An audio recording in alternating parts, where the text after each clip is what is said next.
Hello and welcome back to Chronicles from a Caribbean Cubicle podcast.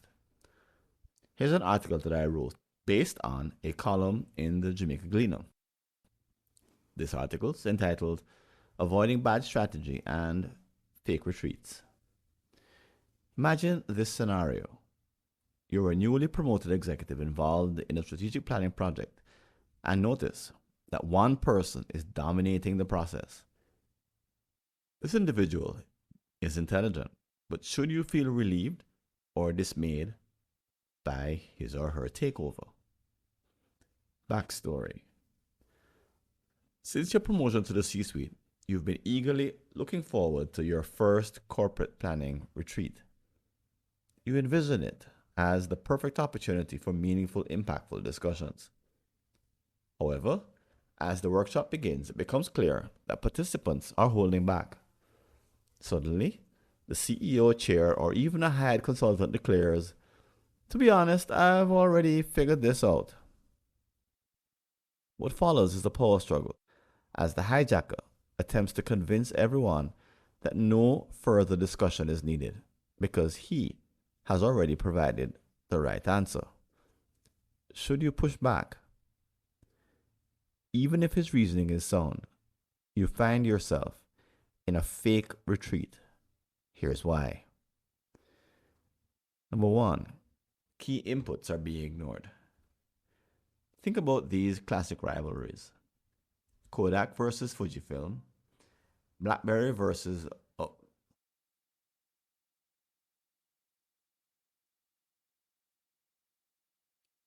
BlackBerry or Nokia versus iPhone, cable and wireless mobile versus digital.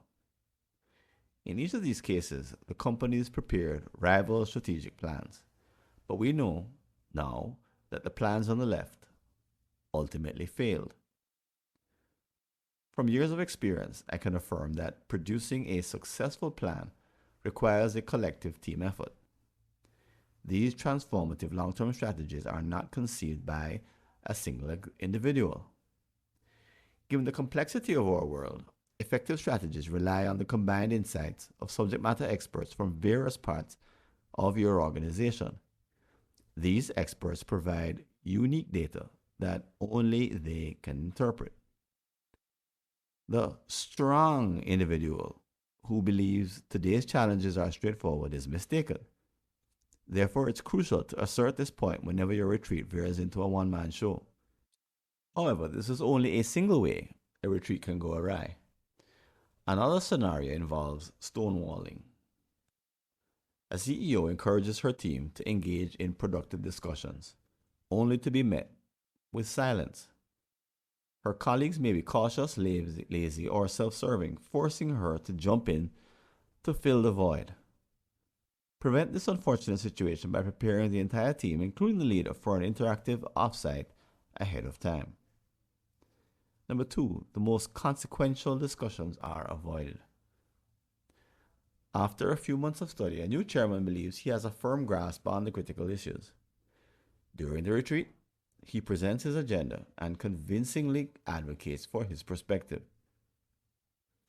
However, as the conversation unfolds, unexpected new data emerges, shifting the discussion in an unforeseen direction. In an effort to steer things back to his agenda, he attempts to gain control, but the energy has already changed.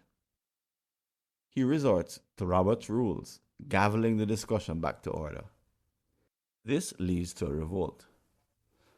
Participants argue that there is no issue more pressing than the topic currently being discussed, with some threatening to walk out. They assert, if this topic isn't strategic, then nothing is.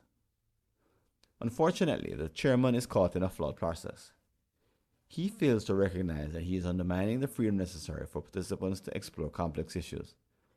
Without this freedom, he has transformed a strategic planning opportunity into a counterproductive struggle. What is the right approach? If the team can focus on their most challenging issues, they might achieve the breakthrough required. This, however, calls for the chairman to set aside his predetermined vision of success and go with the flow. Lack of ownership. Ultimately, A strategic plan that suffers from these two issues will falter during implementation. Why? Because the plan lacks genuine buy-in from those who participated. It's a paradox. By fostering an open and messy discussion, you empower those involved to take ownership of the outcome. Moreover, participants will commit more than you might expect simply because you have cultivated a group dynamic. They become ready for disruptive breakthrough solutions, even if it involves personal sacrifice. They become a cohesive team. The best approach involves utilizing neutral facilitators, whether sourced from within or outside the organization. These facilitators can manage the inevitable tensions a workshop is designed to provoke. They are more effective because they do not come with a fixed agenda. What kind of results should they aim for? Fully engaged accountability and a plan with a high likelihood of being transformative. However, don't follow this advice for a placeholder retreat aimed at maintaining the status quo. While it may create discomfort, you can expect the aforementioned formula to yield outstanding results.